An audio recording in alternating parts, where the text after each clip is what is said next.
ہمارے اوپر یہ لازم ہے کہ ہم اپنے ان بھائیوں، اپنی ان بیٹیوں، اپنی ان بہنوں کو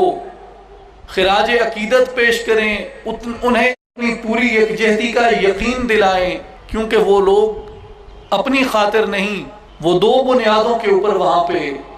اس طویل ترین اور اعصاب شکن جنگ کو لڑ رہے ہیں، ایک اسلام کی خاطر اور دوسرا پاکستان کی خاطر، کیونکہ ان کے اور ہمارے تعلق کی بنیاد وہ نظریہ پاکستان ہے جو نظریہ اسلام ہے، یعنی نظریہ لا الہ الا اللہ محمد الرسول اللہ کی بنیاد پہ ہمیں ان سے محبت ہے اور انہیں ہم سے محبت ہے۔ اور جب 1947 کا انڈین انڈیپینڈنس ایکٹ آیا تو تمام ریاستوں کو یہ اختیار ملا، ہندوستان کی 563 ریاستوں کو یہ اختیار ملا کہ وہ چاہیں تو ہندوستان کے ساتھ جائیں، چاہیں تو پاکستان کے ساتھ آ جائیں، اور چاہیں تو آزاد حیثیت اختیار کریں۔ کشمیر کی عوام نے، جن کے لیے حضرت علامہ اقبال رحمۃ اللہ علیہ نے فرمایا تھا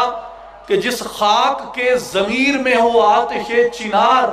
ممکن نہیں کہ سرد ہو وہ خاک ارجمند، تو کشمیریوں نے اسلام کے جذبے کے ساتھ آتش اسلام سے گرم ہو کے، آتش اسلام کی حرارت سے انہوں نے پاکستان کے ساتھ الحاق کا فیصلہ کیا، لیکن ہندوستان نے کشمیر کے اوپر غاصبانہ قبضہ کیا، اور آج تک اپنے اس غاصبانہ قبضے کو وہ آگے بڑھاتا چلا جا رہا ہے۔ آپ وہاں پہ کشمیریوں کی اجتماعی قبروں سے لے کے ان کی ہونے والی بے پناہ کثیر و تعداد قتل عام کو دیکھیں، ان کے کالے قوانین کو دیکھیں جو کشمیر کے اندر انڈین حکومت نے بنائے ہیں، اور جس طریقے سے وہاں پہ انسانوں کا خون کیا جاتا ہے، انسانی جانوں کو بے دریغ قتل کیا جاتا ہے،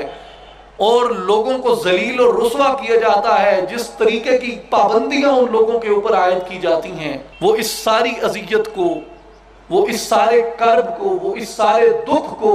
جس ایک وجود کی خاطر برداشت کرتے ہیں، اس وجود کا نام پاکستان ہے۔ پاکستانیوں پہ یہ لازم ہے، پاکستانیوں پہ یہ واجب ہے، پاکستانیوں پہ یہ فرض ہے کہ جو لوگ ان کی خاطر قربانیاں دے رہے ہیں، جو لوگ ان کی خاطر اپنی عصمتوں کے، اپنی جانوں کے نذرانے دے رہے ہیں، ہم ان کے ساتھ اظہار یکجہتی کریں، ہم ان کے ساتھ کھڑے ہو جائیں، ہم ان کے ساتھ اظہار محبت کریں۔